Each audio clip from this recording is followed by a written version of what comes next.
The Islamic world. 1200 years ago, its golden age began.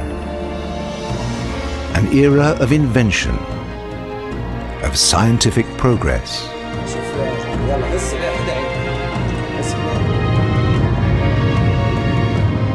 But war will be waged in the Middle East as Christian Europe invades in the name of faith.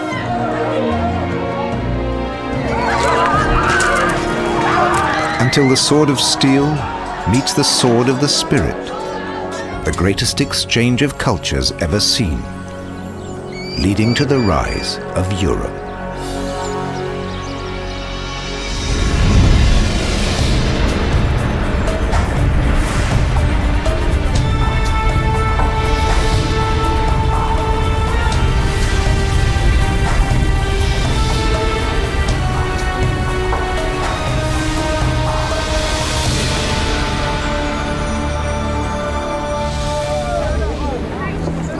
Everything began in Mecca, a trading center on the edge of the desert.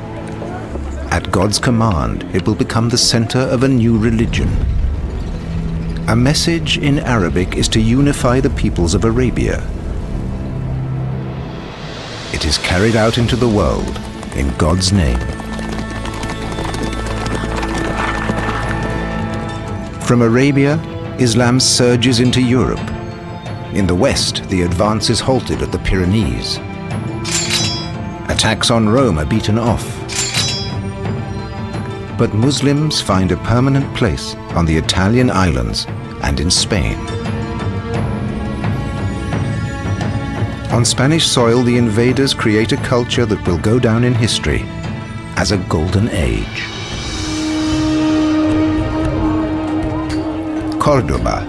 In the year 875, strange activities aroused the curiosity of the neighbors. The man behind the hard work is Abbas ibn Firnas. He's a Moor, and he's already made a name for himself as a poet, mathematician, and inventor. Now, blacksmiths, tailors, and carpenters are putting together a revolutionary contraption from his plans.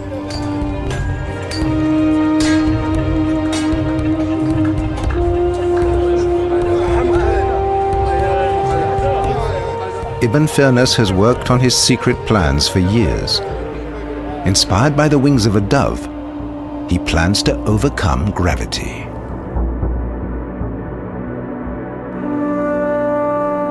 The dream of flight. Ibn Firnas is determined to make it a reality. Vom 9. bis zum 12. Jahrhundert, also im frühen Mittelalter, da war die muslimische Wissenschaft, Philosophie weit voraus. Und die Muslime waren nun äußerst begierig zu lernen, war außerordentlich lernbereit damals. Sie haben von der hellenistischen Wissenschaft Philosophie, Medizin gelernt, von der indischen, von der persischen. Sie haben in der Zeit des großen klassischen Islam die Kultur der Welt dargestellt, die reichste war und die stärkste. With a center in Cordoba, Ibn Firnas' home city. Still breathtaking today. Contemplating these buildings inspires awe and admiration.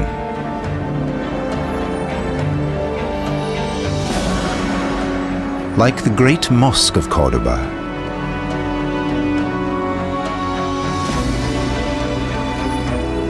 In those times, no one in Europe could build anything like it, in scale or in delicacy.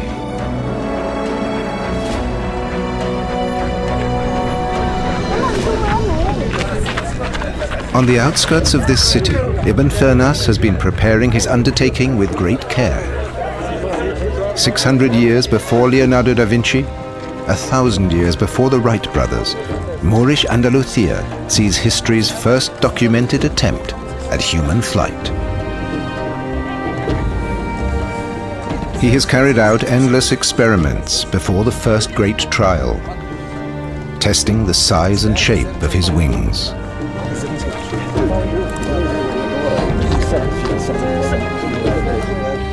But one day, Ibn Firnas must put his ideas to the test.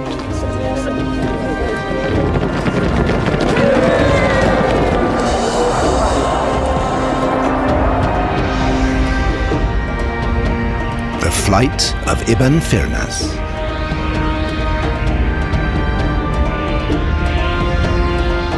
He soars over many hundreds of meters. But as he comes down to land, he loses control. Ibn Firnas crashes and breaks both his legs. It's touch and go whether he'll live.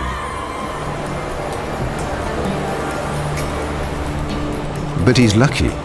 He lives in Cordoba.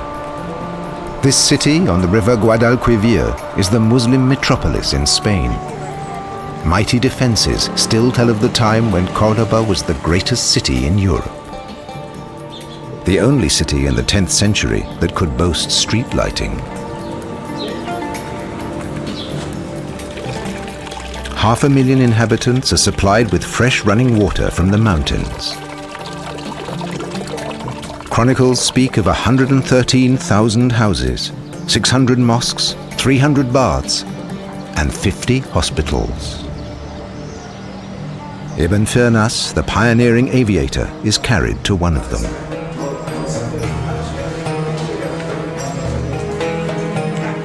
The open wound is treated by a trained surgeon. The hospital apothecaries mix ointments to prevent infection. An infusion of herbs reduces the patient's pain.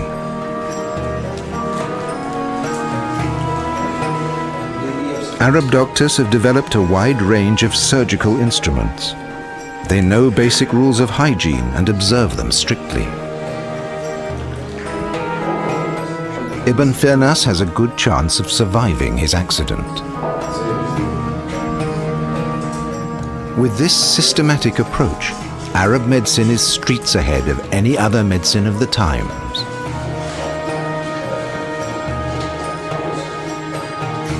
Das war die große Stärke der Araber, das Ganze zu systematisieren und aus dieser Gesamtschau dann wieder viel souveräner in den Einzelfall hineinzugehen.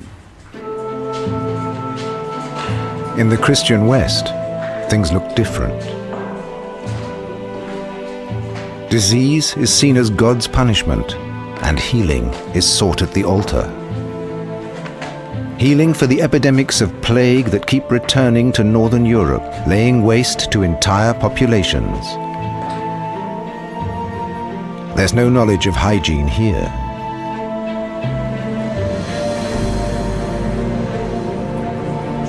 This is faith as medicine.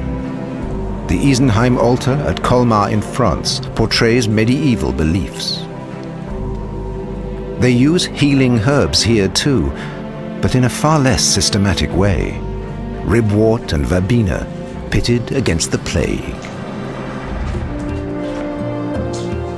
They're made into St. Anthony's wine. This monastery medicine is supposed to cure the mystery illnesses, helped by prayers and the will of God.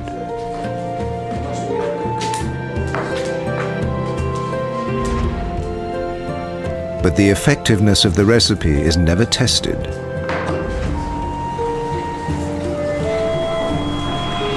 Because in the West, faith stands in for knowledge. The Oriental caricature of Westerners is unflattering. Christians are coarse, and they possess very little knowledge. The legacy of Islam will change that.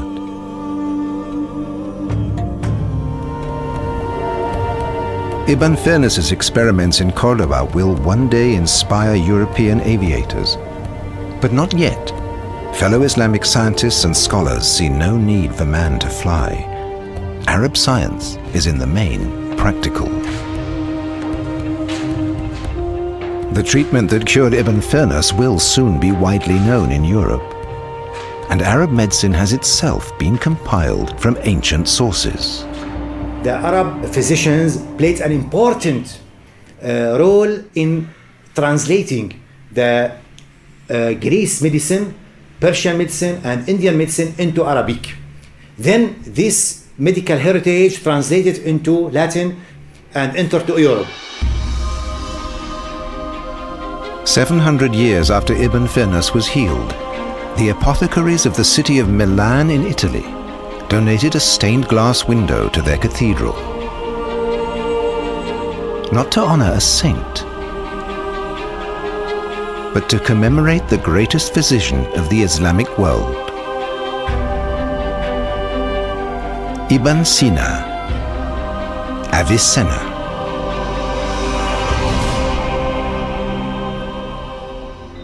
Avicenna was born in Bukhara in today's Uzbekistan, a city with a reputation as a beacon of knowledge in the Islamic world. At the end of the 10th century, his thirst for knowledge brings Ibn Sina to the greatest libraries of the city. Inscriptions above the doors urge Muslims to pursue the search for wisdom.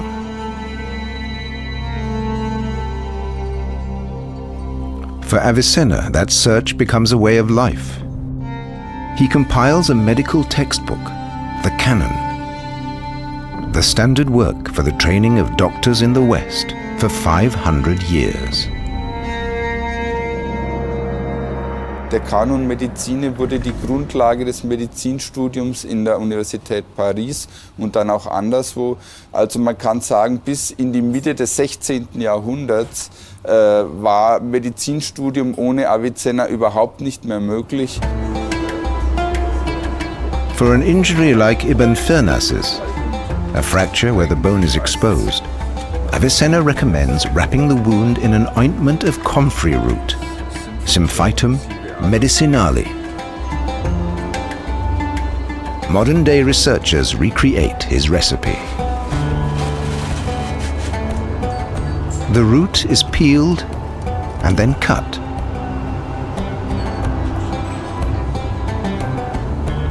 It's crushed in a pestle and mortar.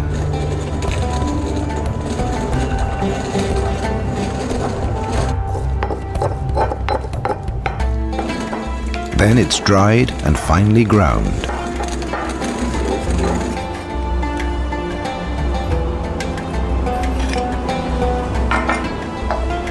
The symphytum powder is mixed with hot tea that is soaked in the leaves of the comfrey plant.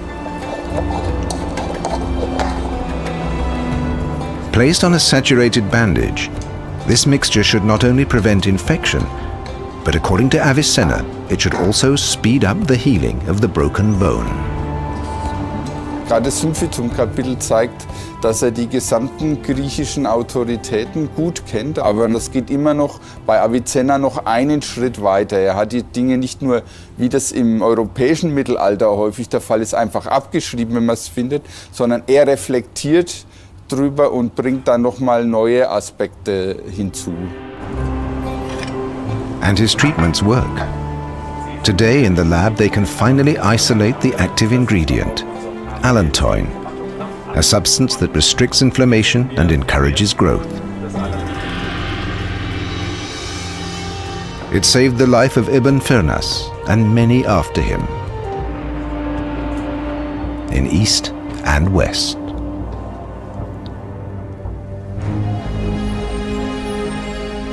But one more link is necessary for this learning to pass to the West. The Benedictine monastery at Silos in northern Spain holds a unique document that reveals how this knowledge was transferred.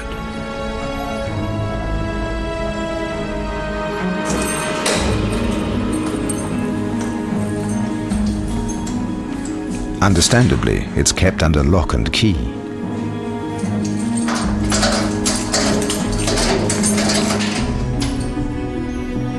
But it isn't its message that makes it so precious.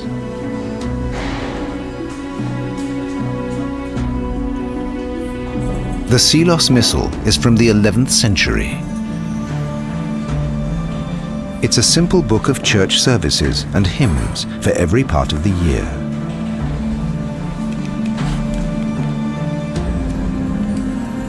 It's significant because of the stuff it's made of.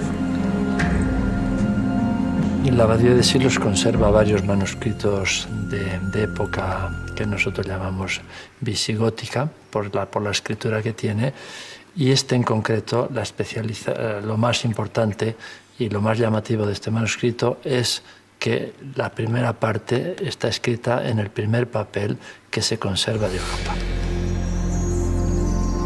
In the West, paper is unknown. Only Muslims could provide the formula for the paper on which this book was written. And we know exactly how the Moors did it. In the Spanish city of Valencia, the Paper Museum recreates the methods used to make the first paper in Europe.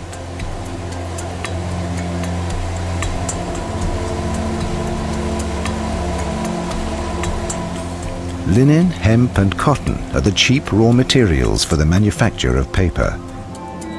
Moorish illustrators demonstrate the production methods in a 1,000-year-old instruction manual. They use stamping boards to break down the plants into a mass of fibers, and then they add water.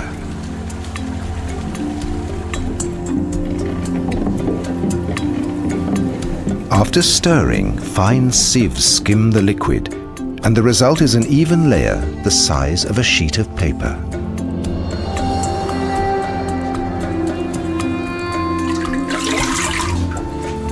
Each sheet is laid onto a separate piece of felt to dry. The press removes the last traces of fluid from the pile of felt and paper. Papermaking originated in China. But true to form, the Arabs discovered new raw materials and pressing and milling techniques that made mass production possible. Paper is light, inexpensive, and can be used anywhere. Scribes use it to reproduce the caliph's orders to his administration. Messengers speed the ruler's will to distant corners of the empire. Laws, taxes, proclamations can be applied everywhere at the same time. But paper doesn't only serve as the stamp of authority. It's the universal carrier of knowledge. Something Resimond, Bishop of Granada in southern Spain, knows very well. In the 10th century, he orders a book to be made out of paper that will record the technological wonders of the age, the Calendar of Cordoba. Illustrations bring to life the great machines of the region before the reader's eyes. Mills, the heavy machinery of the Middle Ages. The new mills designed by the Arabs are bigger and more efficient than anything seen before.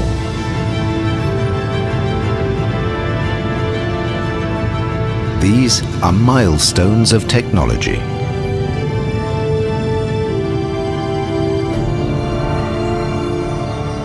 Their remains can be seen at Guadalquivir, near Cordoba.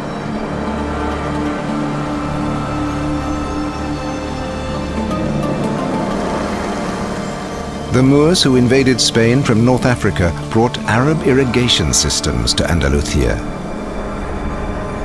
Within a few decades, they transformed the parched country of southern Spain into a land of fertile plantations. The Calendar of Cordoba illustrates that change. Bishop Resimond has made a fine career in the church under the Muslim caliphs. This calendar is the mark of his gratitude and his admission of the technical superiority of his Muslim masters. Resimond personally presents his calendar to the caliphs at their headquarters, Medinet As-Zahra, the shining city, a few kilometers outside Cordoba. Here he is granted admission to a world that remains closed to most Christians.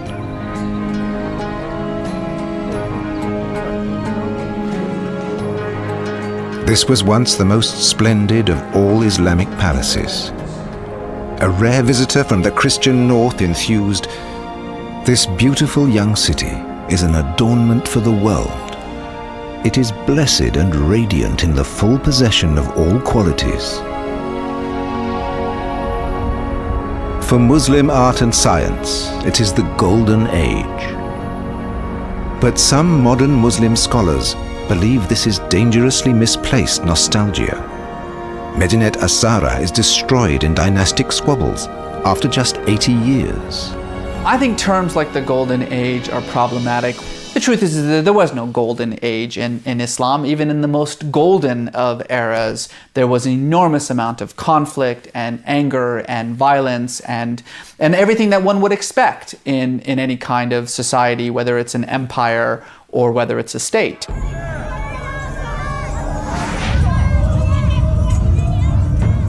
For instance, there is religious tolerance in Moorish Spain, if you behave yourself. But when you break the rules, Islamic law applies to all faiths. Digna, Felix and Anastasius have publicly insulted Muhammad and the Quran.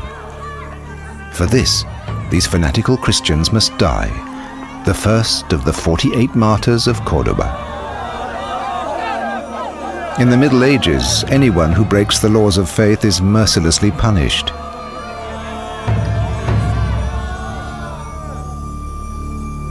It would be exactly the same in the Christian world.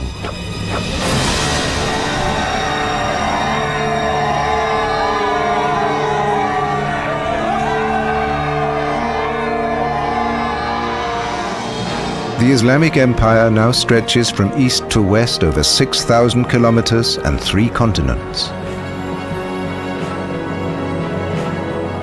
By comparison, the fledgling Christian kingdom of the Franks to the northwest in today's France and Germany is small, primitive, and backward.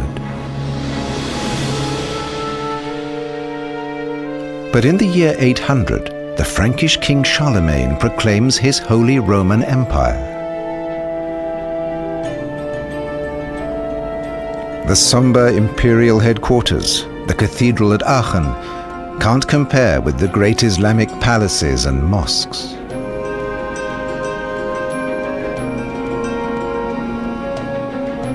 But the founding of this empire marks the beginning of a change that will bring the Christian West glories it has not known since Rome. Christians rule in northern Europe, but they dream of Jerusalem, their holy city. 500 years before, Christians found a cave in a Jerusalem quarry that they believe is the tomb of their Savior Jesus.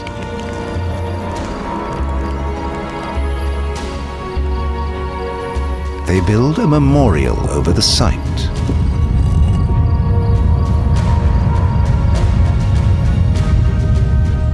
Over the centuries, the monument will grow into a mighty complex, the Church of the Holy Sepulchre. Long after Muslims have conquered Jerusalem, this is still the holiest place for Christians. They throng to Christ's tomb, bringing gifts. Until the year 1009, when Muslim fundamentalists plunder the Church of the Holy Sepulchre and burn it to the ground.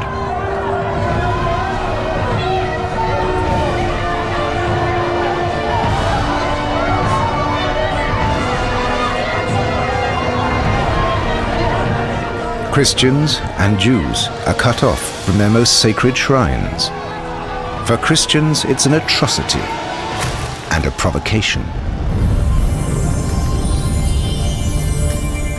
Yet the broader relationship between the Islamic and Christian worlds functions on a different, more solid basis.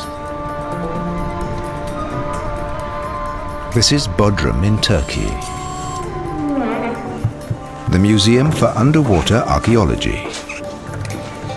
Pride of place in the collection goes to the glass wreck of Zerce Limani. The remains of this merchant ship were found off the south coast of Turkey in 1977. They speak volumes about Mediterranean trade at a critical period. Ships construction can give us some clue about destination. because it is very flat bottom keel. That is also, they can make some sailing for the river sailing too. With the knowledge of where the ship could have sailed, it was left to the different cargoes to provide the full story. We found some amphoras from the Romanian area. That is the reason they can go to Romanian area with the flat bottom river sailing. That is giving the destination to us. These jars, storing oil and wine, were inscribed in Latin with the initials of their Christian owners.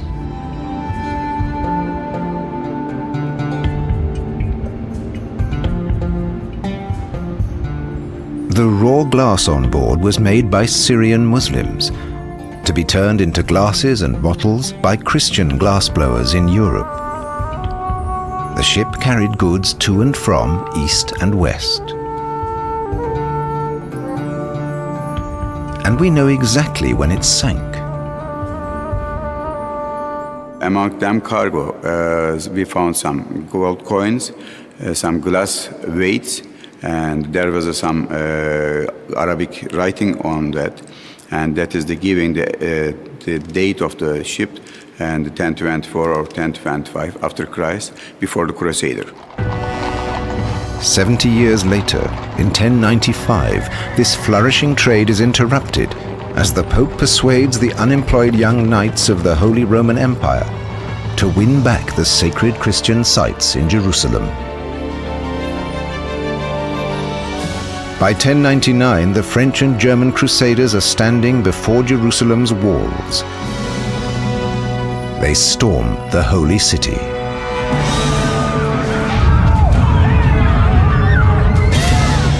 Jerusalem is home to Muslims, Jews, and Christians. The knights can't tell them apart. God will recognize his own is their battle cry. The massacre lasts 3 days.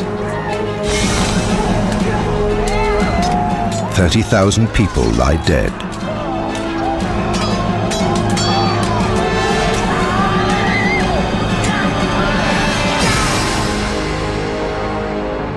This orgy of violence sees the beginning of the Christian occupation of the Middle East.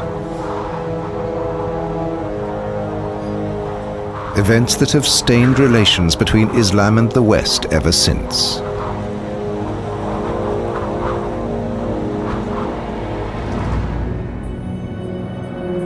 The Crusaders now build a line of castles to make their pilgrim route safe and stamp Christian authority on the Holy Land.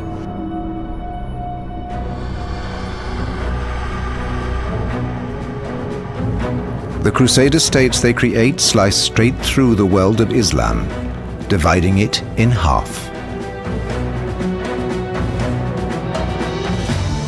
With grave consequences for its future development.